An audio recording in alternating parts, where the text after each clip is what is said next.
सोने के कबूतर की चोरी में जाने कैसे किया बीरबल ने सोने के कबूतर की चोरी का न्याय। यह एक रोचक कथा है जिसे पढ़कर आपको जरूर आनंद आएगा। सोने के कबूतर की चोरी। ठंड का मौसम था, बाग हरियाली से दमक रहा था। तभी बादशाह अकबर ने सभापतियों को बाग में दरबार लगाने का हुक्म दिया। हुक्म की तालीम हुई और पूरा दरबार अकबर और बीरबल बाग में बैठे। अकबर के आदेश पर बीरबल सभा में न्याय का कार्य देख रहा था।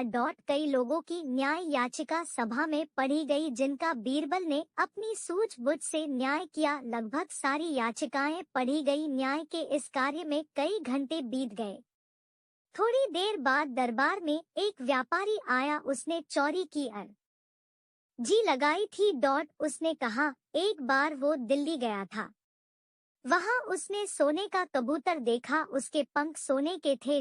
उसने वो कबूतर पूरे 10 सोने के सिक्के देकर खरीदा था। दिल्ली से आने के बाद उसने उस कबूतर को अपने घर में पिंजरे में रखा था और रोज सुबह और शाम उसे दाना डालता था। रात्रि को उसने दाना डाला था, लेकिन अगले दिन उसने बाहर जाना था, इसलिए यह कार्य घर के नौकरों को सौंप दिया।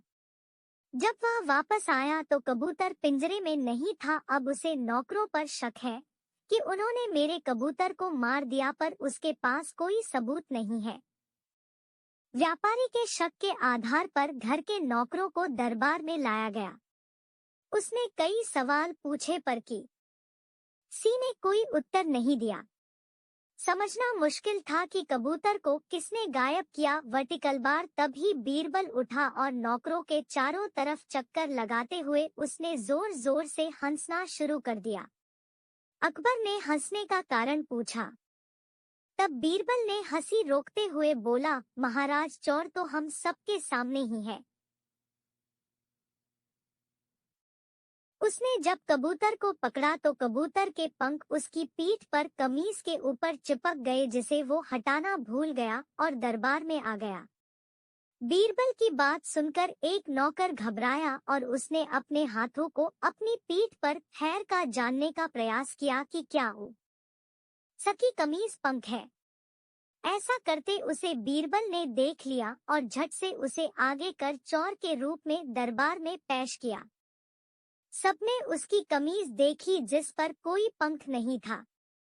तब बीरबल ने कहा, उसने चोर को पकड़ने के लिए झूठ कहा था।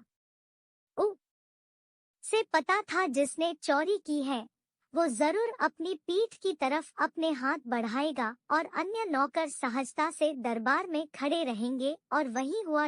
इस तरह बीरबल ने सोने के कबूतर की चोरी का न्याय किया, जिसे देखकर फिर से अकबर ने बीरबल की तारीफ की और सभी दरबारियों का चेहरा उतर गया। अकबर बीरबल के किस्से बहुत ही रोचक होते हैं। आपको यह किस्सा कैसा लगा? कमेंट बॉक्स में लिखें।